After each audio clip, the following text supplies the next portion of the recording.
Live आउन बाध्य भएको छु है। सितिमिति लाइभ आउन मन लाग्दैन, तर अति भएर आज चाहिँ लाइभ आउँदैछु। कोले हेर्नुभयो है, हजुरहरूलाई मैले यहाँ देखेको छैन। मलाई लाइभ हत्तपत्त आउन मन लाग्दैन, एकदमै आउनै पर्ने भयो भने मात्र लाइभ आउने गर्छु। र यो कुलमानको लागि, कुलमान घिसिङको लागि, कुलमान घिसिङले कुनै प्रधानमन्त्री राष्ट्रपति मन्त्री पद मागेको होइन नि, होइन। र एउटा सच्चा इमान्दार राष्ट्र सपूत सरकारी कर्मचारी, उहाँले जुन 4 वर्षमा अरबौं रकम नाफामा परिणत गरेको छ, 1 रुपैयाँ 1 सुको घुस नखाएको सरकारी कर्मचारीलाई फेरि एकचोटि नियुक्त गरियोस् भन्ने जनताको माग हो। यो कुनै ठुलो कुलमानलाई प्रधानमन्त्रीको पद दिनुस्, राष्ट्रपतिको पद दिनुस् भन्ने जनताको माग होइन। ओलीले यदि कुलमानलाई पुनः नियुक्त गरेमा ओली सरकारलाई पनि फाइदाको विषय हो। ओली सरकारलाई हामीले बेला बेलामा सम्मान पनि गरेका छौँ, बधाई पनि दिएका छौँ। उहाँले राम्रो काम गर्दा हामीले सम्मान पनि दिएकै छ, बधाई पनि दिएकै छ र प्रशंसा पनि मुक्त कण्ठले गरेकै छ। तर ओलीलाई हामीले, जनताले र ओलीकै नेकपाकै मान्छेहरूले पनि उहाँलाई राम्रो सल्लाह सुझाव दिने पनि छन्। तर सूर्य थापा जस्तो उल्लु सल्लाहकारको कुरा सुन्यो भने ओलीको मान सम्मानमा एकदमै घात हुन्छ। र ओलीले जनताको आवाज पनि सुन्नुपर्छ। र भोलिको आन्दोलनमा यिनीहरूले अझै फैसला गरेको छैन, तर यिनीहरू भित्रभित्र लड्दैछन्। कुलमानलाई नियुक्त गर्ने नगर्ने राजनीतिक विषय बनेको छ।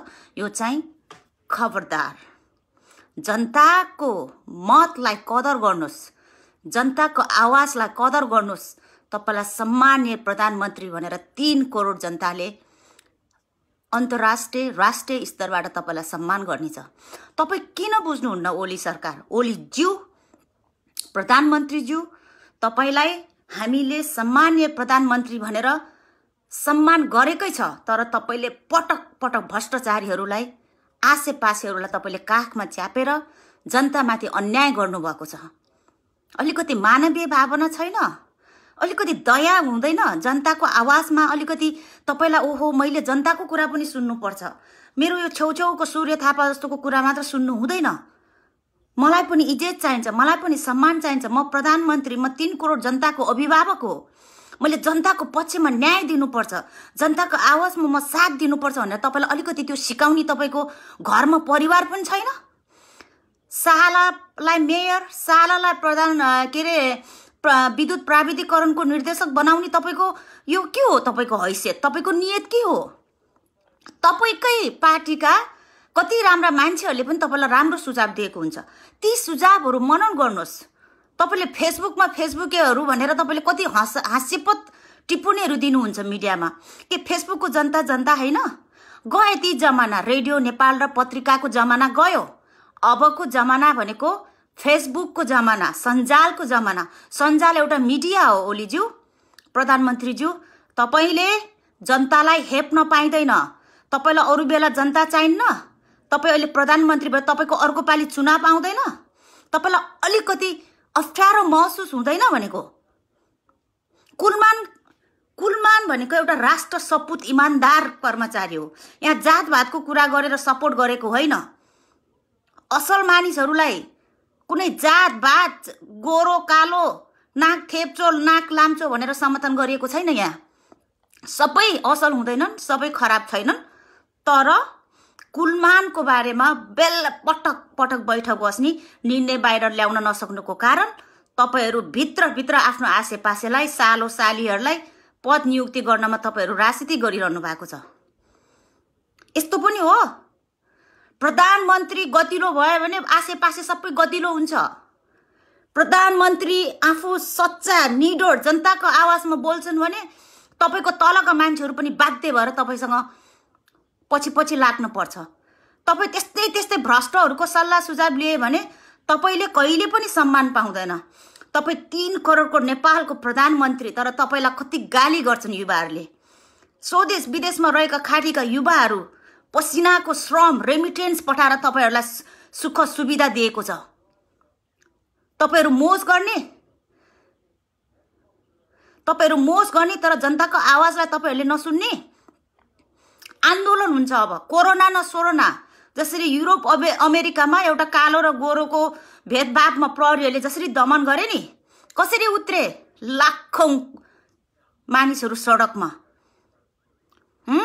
अमेरिकाको त्यस्तो आफूलाई एकदमै बलवान ठान्ने ट्रम्प डोनाल्ड घर मुनिको अन्डरग्राउन्डमा गएर लुक्न बाध्य भएको थियो।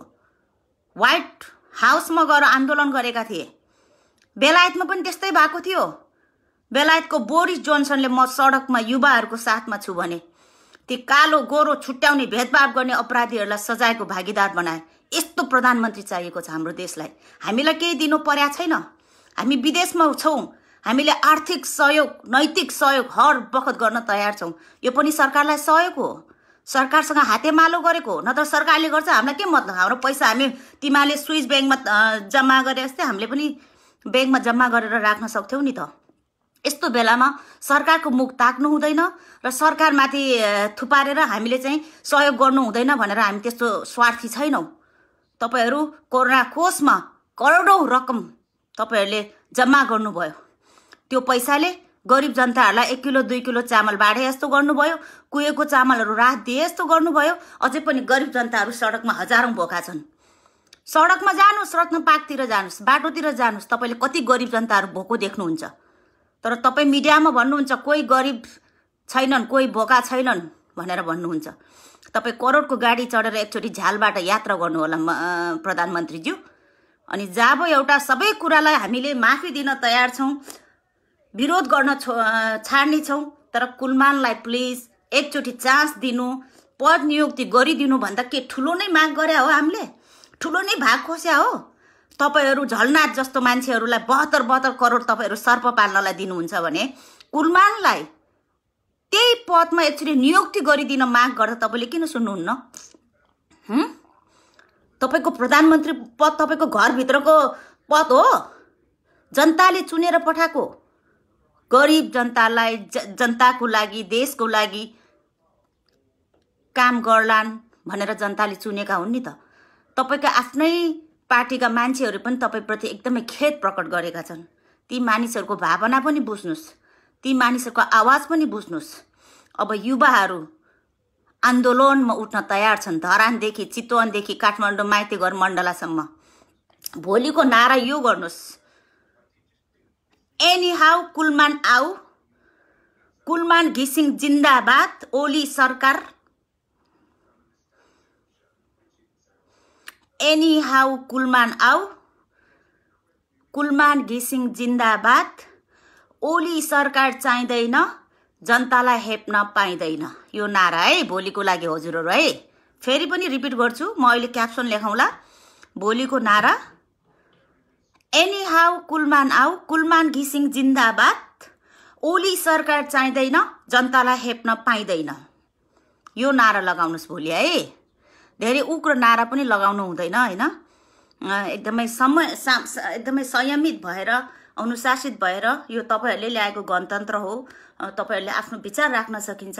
धेरै उग्र भएर विचारहरू राख्दा पनि कानुनी कठघरामा पर्न सकिन्छ हैन। त्यही भएर भोलिको नारा के गर्नुस् भने फेरि पनि भन्छु है, एनी हाउ कुलमान आऊ, कुलमान घिसिङ जिन्दाबाद, ओली सरकार चाहिँदैन, जनतालाई हेप्न पाइँदैन है। यो नारा भोलिको लागि। यदि हेमराज थापा भाइ हेरिरहनु भएको छ भने, अनि हाम्रो के भन्छ धरानमा रमेश प्रसाद भाइ, जीवन पृष्ठ भाइ, अनि सरिन तामाङ दिदी, हजुरहरूले यो नारा लगाउनुस् र चितवनका भाइहरूले पनि यही नारा लगाउनुस्। र पोखरामा पनि धेरै राम्रा युवाहरू छन्, रामबाबु भाइ, सूर्यगिरी भाइ, अपिल त्रिपाठी भाइ, हजुर सबैले अब आन्दोलन नगरी कुलमानले न्याय नपाउने भयो। सकभर आन्दोलन गर्नु राम्रो होइन, तर बाध्य पार्छन् क्या, बाध्य पार्छन्। त्यही भएर कुलमानको लागि हामीले कुनै ठुलो भाग मागेको होइन, कुनै 72 करोड 100 करोड मागेको होइन। बस यस्तो वफादार इमानदारी सरकारी कर्मचारीलाई फेरि एकचोटि चान्स दिनुस् भनेको। र यो चान्स दिए भने ओलीकै फाइदा हो नि, हामीलाई त के फाइदा हुन्छ र?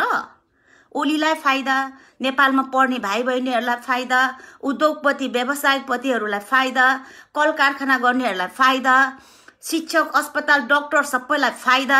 उज्यालो भएपछि विद्युतबाट धेरै कामहरू गर्न सकिन्छ नि। राष्ट्रिय आविष्कार केन्द्रहरू जस्तालाई फाइदा। यो सबै जनताको लागि फाइदाको कुरा हो। अब यी ओली के अरे कुलमान भन्दा राम्रो मान्छे त कोही पनि छैन। त्यो काठले कामै छैन। अब यो सालो कहिले नचिनेको अनुहारै नदेखेको मान्छे अचानक मिडियामा आयो। ल यस्ता मान्छेले केही गर्छन् त? त्यही भएर कुलमानले त प्रमाणित गरिसक्यो नि। कुलमानले काम गरेर प्रमाणित गरेको मान्छेलाई फेरि एकचोटि चान्स दिँदा ओलीको के जान्छ? तपाईहरुको आशे पासेहरू चाहिँ पटक पटक पद पाउने अनि कुलमानले नपाउने। तपाईहरु निर्णय बैठक भन्दै तपाईहरु आधा रातसम्म झगडा गरेर बस्नुहुन्छ। निर्णय बाहिर ल्याउन सक्नुहुन्न किनकि तपाईहरु यसमा राजनीति गर्दैछ। राजनीति गर्नुस् गर्न पर्ने ठाउँमा, तर राजनीति गरिरहँदा कसैमाथि अन्याय अत्याचार नहोस्, जनतामाथि अन्याय नहोस्, अत्याचार नहोस्, देशका राम्रा कर्मचारीहरुप्रति अन्याय नगरियोस्। बुझ्नुभयो? एनी हाउ कुलमान आऊ, कुलमान घिसिङ जिन्दाबाद। ओली सरकार चाहिँदैन, जनतालाई हेप्न पाइँदैन। कण्ठ भयो? एनी हाउ कुलमान आऊ, ओली सरकार चाहिँदैन, जनतालाई हेप्न पाइँदैन। यो नारा है, सबैले यही नारा है। हजुरलाई होइन भने है। ल अब यो हामी विदेशमा भए पनि हामी 70 लाख युवाहरू विदेशमा छौं हैन। हामी विदेशमा आफ्नो बाध्यताले आए पनि हामी हर पल हर बखत नेपाल र नेपालीको लागि हामी बाँचिरहेका छौं। जस्तो सुकै आपद विपद पर्दा पनि हामी सरकारलाई हातेमालो गरेर सहयोग पनि गरिरहेका छौं र सरकारले गलत निर्णयहरू गरिरहँदा, गलत बाटोमा लगिरहँदा हामीले यो खबरदारी हो, यो विरोध होइन। जनतालाई जबरजस्ती विरोध गर्न पनि बाध्य नगर्नुहोस्। तर मेरो व्यक्तिगत तर्फबाट म सरकार विरोधी होइन। म कुनै पार्टीको झोले पनि होइन, कुनै पार्टीको सदस्य झण्डा पनि बोकेको छैन। म एउटा स्वतन्त्र नेपाली हो र राम्रो काम गरेछ भने कांग्रेस होस्, एमाले होस्, माओवादी होस्, नेकपा होस्, जो होस्, सम्मान गरेर पोस्टहरू गर्ने गरेको छु। र यदि सरकारबाट कुनै गल्ती भइरहेको छ, कुनै गलत बाटोमा गइरहेको छ भने मेरो तर्फबाट एउटा आवाज सञ्जाल मिडिया एउटै हो हैन। जसरी तपाईहरु नेपालमा संसद हलमा बहस गर्नुहुन्छ, युट्युबमा तपाईहरु इन्टरभ्यु दिनुहुन्छ, तपाईहरु अब बाहिर सभा सम्मेलन गर्नुहुन्छ हैन, त्यस्तै हामी विदेशमा हुनेहरु यही सञ्जालको भरमा आफ्नो विचारहरु राख्ने गर्छौं। यहाँनिर गलत छ, यस्तो नगरियो सरकार भन्ने हाम्रो एउटा खबरदारी हो। यसलाई विरोधी भन्नु हुँदैन। र धेरै यहाँ के भन्छ एङ्ग्री रियाक्टहरु आइरहेको छ। यिनीहरु पक्कै पनि झोलेहरु हुनुपर्छ, भ्रष्टहरु हुनुपर्छ। कुलमान जस्तो मान्छेको लागि कुबोलो सोच्नेहरु पक्कै पनि ती मानिसहरु राम्रा मानिस होइनन् र राम्रा नेपाली पनि होइनन्। राम्रा मान्छेलाई नातेदार आसे पासे कुनै यो पार्टी त्यो पार्टी नभनिकन स्वतन्त्र आवाज, स्वतन्त्र युवाले साथ दिनुपर्छ भन्ने चाहिँ यो एउटा नेपालीको एउटा नागरिक दायित्व हो है। हामीले पैसाले मात्र सहयोग गरेर हाम्रो दायित्व पूरा हुँदैन। हामीले बेला बेलामा देशमा प्रधानमन्त्रीले, कुनै नेताले कुनै गलत गरिरहेको छ भने हामीले आफ्नो विचार राख्न पाउनुपर्छ र हामीले आफ्नो आवाज बुलन्द दिनुपर्छ। यो पनि एउटा नागरिकको कर्तव्य हो र यो पनि एउटा सेवा नै हो। ल पैसा बाँडेर मात्र सेवा हुँदैन। बोल्न पर्ने कुराहरुमा बोल्नुपर्छ, तर कतिसम्म बोल्ने, आफूले कतिसम्म गर्न सक्छ र आफूले गर्न नसक्ने धेरै फुई पनि लाउन म सक्दिन। तर कुलमान घिसिङ एनी हाउ, कुलमान घिसिङ आऊ। ओली सरकार चाहिँदैन, जनतालाई हेप्न पाइँदैन। ओके, अझै पनि केही बिग्रेको छैन। आज बैठक बस्नु, भोलि बैठक बस्नुस्, तर कुलमानलाई एकचोटि चान्स दिनुस्। कुलमानले काम गर्छ, फाइदा ओलीलाई हुन्छ, ओली सरकारलाई हुन्छ फाइदा। किन बुझ्नुहुन्न तपाईहरु? रिसाउनु पर्दैन। यहाँ अहिले सब ब्लक गरिदिन्छु तिमीहरुलाई। रिसाउनु पर्दैन। एकचोटि छातीमा हात राखेर सोच्नुस्, नेपाल आमाले जन्माएको छोराछोरी हो भने यी दिदीले के बोल्दैछिन् भनेर। नेताले तिमीहरुलाई एकचोटिको दाल भात खाने पैसा दियो होला, तर सधैँभर दिन सक्दैन। यिनीहरु भनेका स्वार्थी हुन्छन्। आफूलाई चाहिने बेलामा मात्र यिनीहरू तिमीहरूलाई युज गर्ने हो। अनि उनीहरू ठाउँमा पुगेपछि लात मार्छन् जसरी जनतालाई मारेको छ अहिले। त्यही भएर कुलमानको लागि, बस कुलमानको लागि सबै काण्ड बिर्सियो। ओलीको पालामा भएको भ्रष्टाचारी काण्डहरू सबै हामीले बिर्सिदियौँ। बस एकचोटि कुलमानलाई नियुक्त गरिदेऊ, सबै काण्ड बिर्सेर ओलीलाई सञ्जालमा सम्मान गर्छन्। ल यो चाहिँ ग्यारेन्टी छ। तपाईको पालामा जब कोरोना भन्ने डेन्जर रोग आयो, तपाईले लकडाउन गर्नुभयो, त्यति बेला सम्मान हामीले गरेकै थियो। तपाईले 20औं कति वर्षदेखिको गुमेको जमिनको, भारतले चोरेको हो कि नेपालीले नेताले बेचेको जमिनको तपाईले भूभागको जुन नक्सा पारित गर्नुभयो, त्यति बेला पनि हामीले सम्मान दियौं। तपाई पटक पटक बिरामी हुनुभयो, हाम्रो मानवीय भावना मानेन, हामीले पटक पटक तपाईलाई शुभकामना दियौं स्वास्थ्य लाभको। यी कुराहरू याद गर्नु भएको छ? जनताहरू खाना नपाएर भोक भोकै मरिरहेका छन्, आत्महत्या गरिरहेका छन्। तपाईहरू लाखौं लाखको केक काटेर खानुहुन्छ। यो काण्ड पनि हामीले बिर्सिदियौं। बस अहिलेको जनताको माग सबै काण्डलाई बिर्सेर कुलमानको लागि एउटा माग राखेको छ, त्यो माग पूरा गरिदिनुस्। युवाहरू उत्रिन्छन् भोलिबाट, हिजै उत्रिसके। हिजो शान्तिपूर्ण आन्दोलन थियो, अब भोलिबाट युवाहरू, नेपालमा हुने युवाहरू नहेप्नुस्। युवाहरूको आवाजलाई नहेप्नुस्। युवाहरू भनेको भविष्यको कर्णधार हो, देश चलाउने हो भोलि गएर। मैले होइन, फेरि ती युवाहरू जसरी तपाईहरू जेल नेल भएर नेता हुनुभयो, अब आउने पुस्तामा ती युवाहरू नेता हुनुपर्छ। तिमीहरू आराम गरेर बस्ने बेला आइसक्यो। अब कति कुर्सी र पदको लोभ। 90 वर्षसम्म प्रधानमन्त्री पद सम्हाल्नुस्, तर जनताको लागि काम गर्नुस्, जनताको लागि दुःख गर्नुस्, जनताको पीडा बुझ्नुस्, जनताको समस्या बुझ्नुस्। खाडीतिर साउदी, कुवेत, मलेसियामा हजारौं युवाहरू अल्पत्र परेका छन्। कोरोना कसको पैसा कता गयो? अझै पनि अल्पत्र छन्। त्यही काठमाडौँमा हेर्नुस्, कति गरिब भोकाहरू, मानिसहरू कति नाङ्गै त्यहाँ भोकै छन्। गाउँ गाउँमा जानुस्, कति पहिरो आएर कति मान्छे पुरेर मरिसकेका छन्। कति मान्छेको घरबार विहीन भएको छ। सरकार पुगेको छ? पुगेको होला, नपुग्ने होइन, पुगेको होला। तर पुग्न पर्ने राहत, पुग्न पर्ने पीडितहरूलाई पाउनु पर्ने सुविधाहरू गर्न अझै 5-6 वर्ष लाग्छ। यिनीहरूले भाषणमा भन्छन्, तर व्यवहारमा उतार्दैन। हामी 24 घण्टामा राहत पुर्याउन सक्छौं। त्यही भएर देशलाई एकदमै राम्रो प्रधानमन्त्री चाहिएको छ, एकदमै राम्रो लिडर चाहिएको छ। र अहिलेको हालको माग पुराना काण्डहरू बिर्सेर कुलमानलाई चाहिँ फेरि एकचोटि नियुक्त गरिदेऊ। ओली सरकार, ओलीज्यू, तपाई र प्रचण्ड मिल्नु भएको छ, बधाई छ। बेसरी तितो लडाई गरेको थियो, 3 महिनापछि तपाईहरू मिल्नु भएको छ। अब तपाईहरू फेरि बलियो भएको छ। एउटाले पार्टी चलाउने, एउटाले सरकार चलाउने, हैन त? ल अब यो कुलमानलाई नियुक्ति गरेर देखाइदिनुस्। 3 करोड जनताले सञ्जालभरि ओलीको सम्मान गर्नेछ। यो चाहिँ लेखेर राख्नुस् है। यति गरिदिनुस् त ओलीज्यू, प्रधानमन्त्रीज्यू। लास्टमा एउटा नारा लाएर बिदा हुन्छु है। म बाहिर जान लाग्यो। एनी हाउ कुलमान आऊ, कुलमान घिसिङ जिन्दाबाद। ओली सरकार चाहिँदैन, जनता हेप्न पाइँदैन। जय कुलमान घिसिङ। Thank you, by.